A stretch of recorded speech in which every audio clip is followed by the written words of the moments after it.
Good morning બાળકો, બધા મજામાં?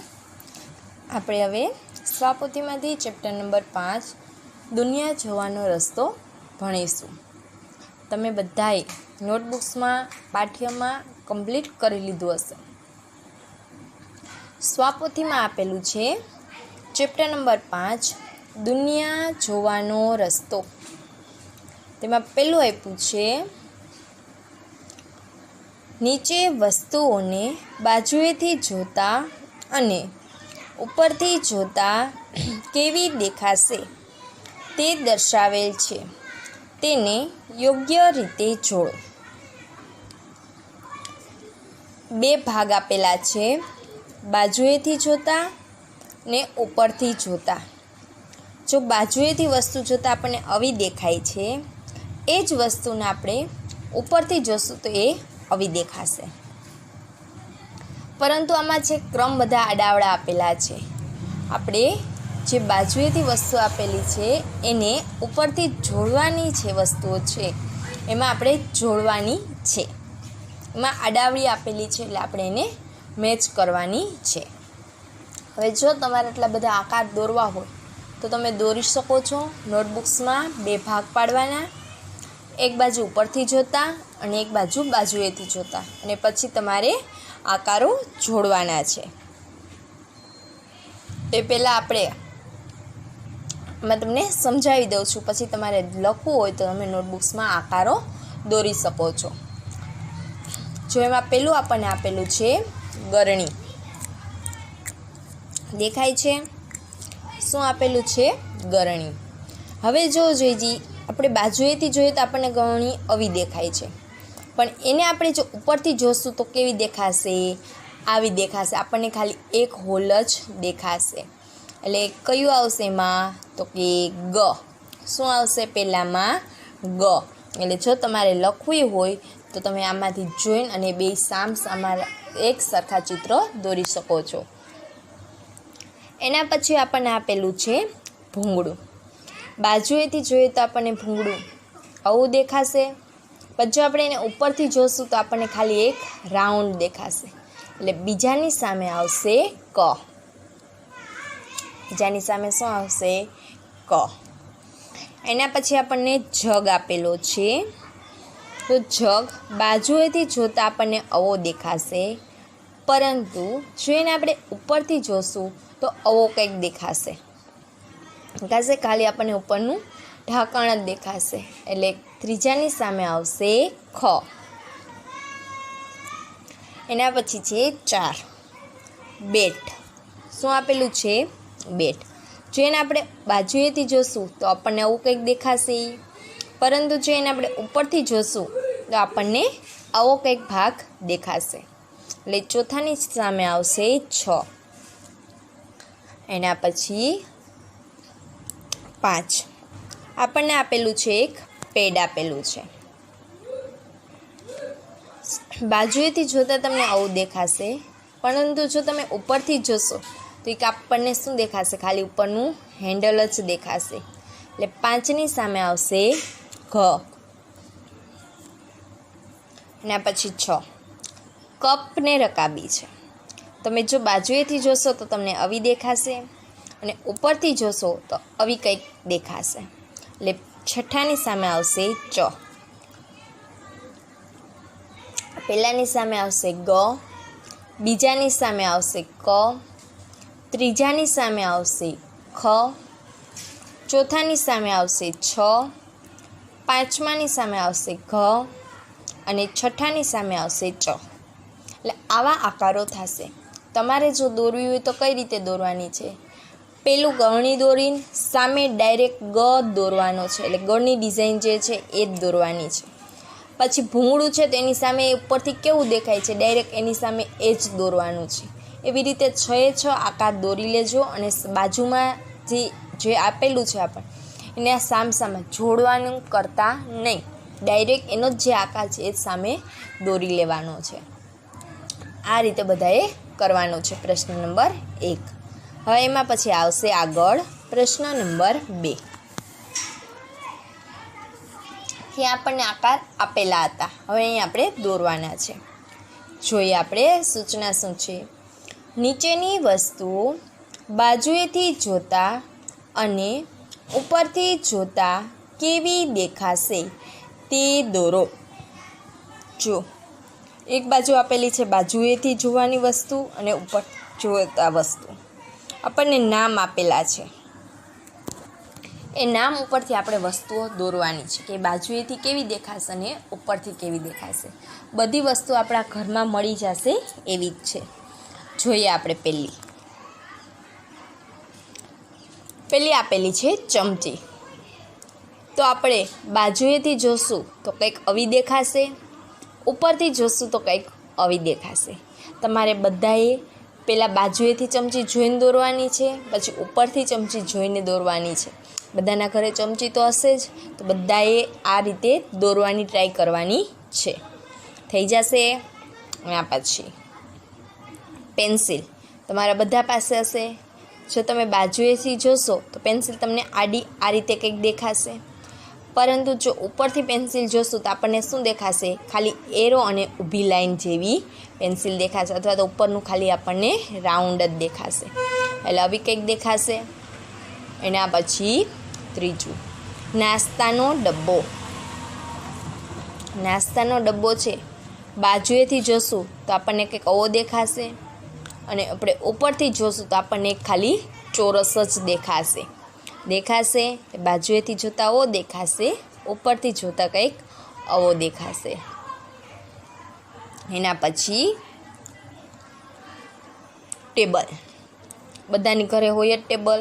આપણે બાજુએથી ટેબલ જોઈએ એટલે ઉપરનું પ્લેટ દેખાય, નીચેના 4 પાયા દેખાશે આવું કંઈક ટેબલ. એના પછી આપણે ઉપરથી જોશું તો એક શું દેખાશે? એક ચોરસ ઉપરનો જે સ્લેટ ભાગ છે એ જ આપણને દેખાશે. એના પછી છે પલંગ. જો પલંગ આપણે બાજુએથી જોશું તો આપણને એના 2 પાયા દેખાશે, ઉપરનો ભાગ દેખાશે, બાજુનો ભાગ દેખાશે. પરંતુ જેને આપણે ઉપરથી જોશું તો નીચેના આપણને પાયા દેખાશે નહીં. ખાલી ઉપરનો આપણને જે ગાદલાવાળો ભાગ છે એ જ દેખાશે. નીચેના પાયા છે એ દેખાશે નહીં. એટલે ચમચી, પેન્સિલ, નાસ્તાનો ડબ્બો, ટેબલ અને પલંગ બાજુએથી જોતાં આવા દેખાશે અને ઉપરથી જોતાં કંઈક આવા દેખાશે. તમારે આવા રીતે દોરવાના છે. બધા કીધે સરસ રીતે દોરાઈ જશે. ડ્રોઈંગ બધાને ફાવે છે અને બધા કીધે સરસ રીતે દોરાઈ જશે, અને બધાએ ચિત્રો દોરવાના છે. તો જ તમને પેપરમાં ખબર પડશે કે બાજુએથી જોતા ચિત્ર કેવું દેખાશે, ઉપરથી જોતા ચિત્ર કેવું દેખાશે. બરાબર છે. પછી આગળ પ્રશ્ન નંબર 3. એક વર્ગખંડને ઉપરથી જોતા નીચે દર્શાવ્યા મુજબ દેખાય છે. તેમાં તીર કરેલા ભાગના ખાલી ખાનામાં વર્ગખંડની વસ્તુઓ લખો. હવે શું કીધું છે આપણને? ચિત્રમાં આપણને એક ચિત્ર આપેલું છે, જે ઉપરથી જોઈએ તો એક શાળાનું એક વર્ગખંડ છે એનું ચિત્ર છે. શાળામાં એક વર્ગખંડ છે એનું એક ચિત્ર આપણને આપેલું છે. તેમાં કેટલાક તીર કરેલા છે. જો દેખાય છે આ છે એ તીર નથી, એની બાજુમાં જો આછા આવા આપેલા છે, દેખાય છે. આ બધા તીર છે એક શું દર્શાવે છે એ આપણે લખવાનું છે. તો જો પેલું જ છે વર્ગખંડ છે, આ તમને બધી દેખાય છે, બેન્ચીસ છે. એના પછી આ બોર્ડ છે, આ ખુરશી છે, આ ટેબલ છે. આવો કંઈક ઉપરથી દેખાતો વર્ગખંડ છે. દેખાય છે બધાને? એમાં જોઈએ આપણને પેલો એરો આપેલો છે. તો આ જે ખુલ્લો ભાગ દેખાય છે એ શું હશે? તો કે બારી. શું દેખાશે? કે બારી. તો અહીં આપણે લખશું બારી. વર્ગખંડમાં બારી પણ હોય, આપણા વર્ગખંડમાં પણ છે. દેખાય છે તમને બધાને? શાળાએ આવો ત્યારે જોજો આપણા વર્ગખંડમાં જે બારી છે એ દર્શાવે છે. તો અહીંયા શું છે? બારી. તો ત્યાં આપણે ખાનામાં લખશું બારી. અહીંયા પછી આગળ આવીએ. અહીંયા પણ શું દર્શાવે છે? તો કે બારી. તો અહીંયા આપણે લખશું બારી. કારણ કે અહીંયા પણ શું છે? બારી. જો એના પછી આગળનો એરો, ત્રીજો એરો એ જોઈએ તો અહીંયા આપણને જે આ બ્લેક કલરનું દેખાય છે એ શું છે? તો કે બ્લેક બોર્ડ. તો અહીંયા આપણે લખશું બ્લેક બોર્ડ. શું લખશું? Black board. એના પછી છે અહીંયા આપેલું છે આપણને એરો. અહીંયા જે તમને દેખાય છે એને તમે ટેબલ પણ કહી શકો અને પાટલી પણ કહી શકો. કારણ કે પાટલી તમે શું કામ એને કહી શકો? કારણ કે ઘણી જગ્યાએ બેન્ચીસ પણ રાખેલી હોય છે, જે વિદ્યાર્થીઓની બેન્ચીસ હોય એવી આગળ ટીચર માટે પણ બેન્ચીસ એક રાખેલી હોય છે. અહીંયા આપણે પાટલીઓ લખશું, પાટલીઓ. એના પછી અહીંયા આગળ અહીંયા એરો આપેલો છે તો ત્યાં આપણે લખશું બારણું. શું લખશું? બારણું.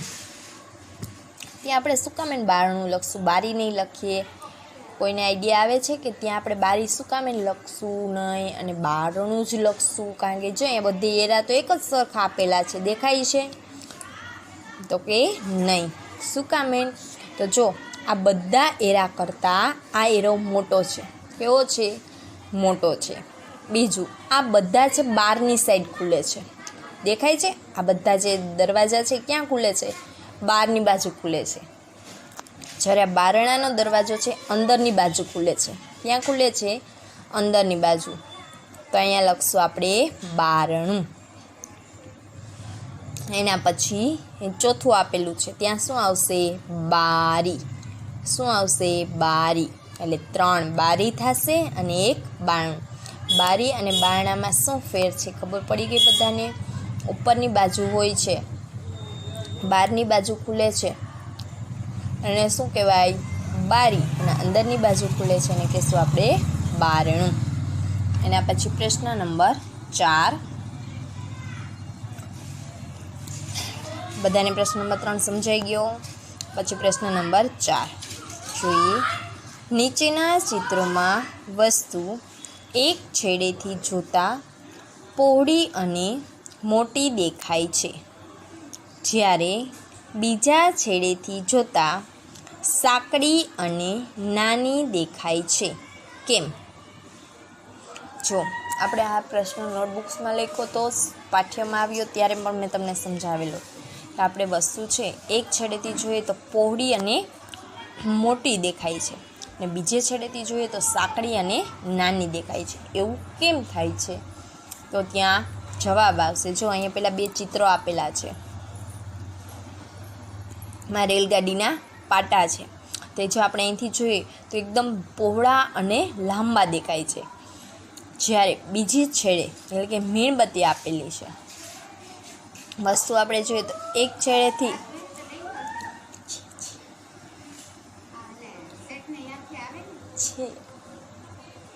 ત્યારે એક છેડેથી આપણે જોઈએ તો આ વસ્તુ એકદમ સાંકડી અને નાની દેખાય છે. તો એ કયા કારણથી? તો આપણે લખીએ. લખો પરિપ્રેક્ષ્ય વિકૃતિને કારણે. પરિપ્રેક્ષ્ય વિકૃતિને કારણે ચિત્રોમાં વસ્તુ એક છેડેથી જોતા પહોળી અને મોટી દેખાય છે, જ્યારે બીજા છેડેથી જોતા સાંકડી અને નાની દેખાય છે. ફરીથી બોલું છું. પરિપ્રેક્ષ્ય વિકૃતિને કારણે ચિત્રોમાં વસ્તુ એક છેડેથી જોતા પહોળી અને મોટી દેખાય છે, જ્યારે બીજા છેડેથી જોતા સાંકડી અને નાની દેખાય છે. સાંકડી અને નાની દેખાય છે. એના પછી પ્રશ્ન નંબર 5. યોગાસન કરતી છોકરીના ઉપરથી લીધેલા આ ચિત્રને યોગ્ય ચિત્ર સાથે જોડો. હવે જો આપણે પાઠ્યમાં જે ચિત્ર આપેલું હતું એવું જ અહીંયા ચિત્ર આપેલું છે. આ યોગાસન કરતી એક છોકરી છે. એનું ચિત્ર છે ઉપરથી લીધેલું છે અને આપણને બીજા એવા જ 4 ચિત્ર આપેલા છે જે અલગ અલગ બાજુએથી લીધેલા છે. તો જે ચિત્ર એની સાથે મેચ થાય છે એ ચિત્ર આપણે જોડવાનું છે. તો જોવો જોઈએ જે કયું ચિત્ર છે એમાં જે સાચી પ્રવૃત્તિમાં એટલે કે સાચા યોગામાં એ મેચ થાય છે આપણે જોવાનું છે. જે સાચી જેની સ્થિતિ છે એમાં મેચ થાય. તો પહેલાં છે એ જ સ્થિતિ મેચ થાય છે કે પેલી શું આવશે અ સ્થિતિમાં મેચ થાય છે. કારણ કે જો બ સ્થિતિમાં છે એના પગની મુદ્રા અલગ છે, કમાં પણ એના પગની મુદ્રા અલગ દેખાય છે, ડમાં પણ અલગ દેખાય છે, એટલે અ છે એની સાથે મેચ થાય છે એટલે આવશે અ. એના પછી પ્રશ્ન નંબર 6. નીચે કયા ચિત્રમાં બધા વાટકાઓ ઊંધા મૂક્યા છે? આપણને 3 ચિત્રો આપેલા છે. ત્રણેય ચિત્રોમાં આપણે જોવાનું છે કે કયા ચિત્રોમાં વાટકા છે એ ઊંધા આપેલા દેખાય છે. પહેલામાં જો તમને દેખાય છે બધા વાટકા સીધા છે કારણ કે એનો પડછાયો પાછળની બાજુ પડે છે. જો દેખાય છે બધાને પડછાયો એટલે સીધા મૂકેલા છે. પછી જો બીજા ચિત્રમાં બધા વાટકાઓ તમને ઊંધા દેખાય છે તો બીજું ચિત્ર છે એમાં સાચું આવશે. ને આ પછી ત્રીજું ચિત્ર તો એમાં પણ વાટકાઓ સીધા જ મૂકેલા છે. આ બાજુએથી લીધેલો ફોટો છે, આ ઉપરથી લીધેલો ફોટો છે. અહીં આપણે લખશું બીજા ચિત્રમાં બધા વાટકાઓ ઊંધા મૂક્યા છે. બીજું ચિત્ર છે એમાં બધા જ વાટકાઓ ઊંધા મૂક્યા છે. એના પછી પ્રશ્ન નંબર 7. નીચેની વસ્તુઓ ઉપરથી અને બાજુએથી જોતા કેવી દેખાશે તેના આધારે જોડી બનાવો. હવે આપણને 4 વસ્તુઓ આપેલી છે. એ ઉપરથી જોતાં કેવી દેખાશે અને બાજુએથી જોતાં કેવી દેખાશે. તમે જે નોટબુક્સમાં દોરેલું છે મેં તમને દોરવાનું કીધી હતી ખબર છે, અ અને બ 1 અને 2 ભાગ પાડીને આવી રીતે દોરવાની વસ્તુઓ કીધી હતી. એ 2 વસ્તુઓ અહીંયા આપેલી છે, આપણે એને મેચ કરવાની છે. જો આ પહેલું ભૂંગળું આપેલું છે, આ એક ઉપરથી દેખાતો ભાગ છે, આ પણ એક ભૂંગળું જ આપેલું છે અને આ ગરણી છે. તો આપણે એકબીજાને મેચ કરવાના છે. કુલ 2 જ વસ્તુ આપેલી છે, આપણે એને મેચ કરીએ. પહેલાંની આ સામે આવશે 3 એ છે આ છે એને કેટલું આવું દેખાય છે એટલે પહેલાંની સામે આવશે ત્રીજું અને બીજાની સામે આવશે ચોથું. ગરણીનો ભાગ છે ઉપરથી જોતાં આવો દેખાશે અને બાજુએથી જોતાં આવો દેખાશે એટલે બીજાની સામે આવશે 4 અને પહેલાંની સામે આવશે 3. પહેલાંની સામે 3 અને બીજાની સામે 4. સમજાય છે બધાને? એના પછી પ્રશ્ન નંબર 8. એક જૂતા એટલે કે બૂટને બાજુએથી ઉપરથી અને સામેથી જોતાં કેવું દેખાશે? દોરો. એક આપણને બૂટ આપેલું છે, એ ઉપરથી જોતાં, સામેથી જોતાં અને બાજુએથી જોતાં કેવું દેખાશે આપણે દોરવાનું છે. આપણે તમને નોટબુક્સમાં બધાએ પાઠ્યમાં પણ દોરેલું હશે કે સામેથી જોઈએ તો કેવું દેખાય છે, ઉપરથી જોઈએ તો કેવું દેખાય અને બાજુએથી જોઈએ તો કેવું દેખાય છે. જેમાં આપણને એક ચિત્ર પણ આપેલું છે ઉપરથી જોતાં છે બૂટનું ચિત્ર કંઈક આવું દેખાશે, બાજુએથી જોતાં ચિત્ર છે કંઈક આવું દેખાશે અને સામેથી જોતાં ચિત્ર છે એ કંઈક આવું દેખાશે. એટલે આપણે એ રીતનો ચિત્ર દોરવાના છે. તો બધા જ ઘરે છે આ રીતે ચિત્ર દોરવાના છે. એટલે આજે તમારે ગણિતમાં ડ્રોઈંગનો પીરિયડ થઈ ગયો એવું થઈ જશે, જે વધારે પડતા ચિત્રો જ દોરવાના છે. એના પછી છે પ્રશ્ન નંબર 9. નીચે આપેલા ચિત્રના આધારે પ્રશ્નોના જવાબ લખો. જો આપણને એક ચિત્ર આપેલું છે, એ ચિત્રના આધારે આપણે પ્રશ્નોના જવાબ લખવાના છે. હવે ચિત્રમાં શું શું વસ્તુ છે આપણે જોઈએ. જો એક આપણને ઘર જેવું આપેલું છે, એટલે કે એક આપણને ઉપરથી દેખાતું ચિત્ર છે, ખબર છે. એમાં 4 રસ્તા આપેલા છે, A, B, C અને D, બરાબર છે. એમાં છે એક અહીંયા ગપ્પુનું ઘર આપેલું છે. શું આપેલું છે? ગપ્પુનું ઘર છે. અહીંયા આપેલો છે ચીચવો આપેલો છે. એના પછી છે અહીંયા છે ગાર્ડન આપેલું છે. અહીંયા છે એક મીઠાઈની દુકાન આપેલી છે, દેખાય છે જ્યારે મીઠાઈની દુકાન છે ગપ્પુનું ઘર, મીઠાઈની દુકાન, બગીચો છે, અહીંયા બાકડો છે, અહીંયા ચીચવો છે. તો આ રીતે આપણે પાઠ્યમાં પણ આવેલું છે, આપણે નોટબુક્સમાં પણ લખેલા જવાબ છે.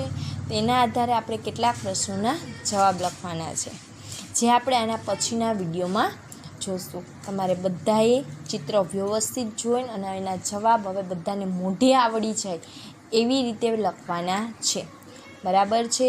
એટલે અત્યારે તમારે આજે ખાલી ડ્રોઈંગ જ કરવાનું છે. જે વિડીયોમાં તમને ચિત્ર દેખાય છે, ઉપરથી, બાજુએથી અને સામેથી જોતાં ચિત્ર કેવા દેખાશે તમારે જોઈને દોરવાના છે.